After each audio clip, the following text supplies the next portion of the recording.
ഗണപതി ഹോമം നടത്തരുതെന്നും അമ്പലത്തിൽ പോവരുതെന്നും തൊഴരുതെന്നും പറഞ്ഞ് ഹിന്ദു സഖാക്കളെ വിലക്കുന്ന നമ്മുടെ പാർട്ടി ഏതെങ്കിലും ഒരു ക്രിസ്ത്യാനിയുടെയോ മുസ്ലിമിന്റെയോ മുഖത്ത് നോക്കി ഇങ്ങനെ പറയാൻ ധൈര്യം കാണിക്കാത്തതെന്തേ? ആവിഷ്കാര സ്വാതന്ത്ര്യത്തിന്റെ പേരും പറഞ്ഞ് സരസ്വതി ദേവിയെ നഗ്നയായി വരച്ച കലാകാരനെ പൊന്നാടയണിയിച്ച് ആദരിച്ചവരല്ലേ നമ്മൾ? ആർത്തവരക്തത്തിൽ മുങ്ങിയ അയ്യപ്പനെ വരച്ച കലാകാരനെ പരസ്യമായി അനുമോദിച്ചില്ലേ നമ്മൾ?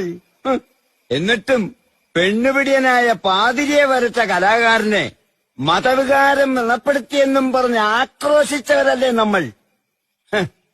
യഥാർത്ഥത്തിൽ വർഗീയവാദികൾ നമ്മളല്ലേ സഖാവേ? സർക്കാർ ഭൂമി കയ്യേറി സ്ഥാപിച്ച കുരിശ് പൊളിച്ചപ്പോൾ മതവികാരം വ്രണപ്പെടുവെന്നും പറഞ്ഞ് ഘോരഘോരം പ്രസംഗിച്ച് നടന്നവരല്ലേ നമ്മൾ? ആചാരങ്ങളും വിശ്വാസങ്ങളും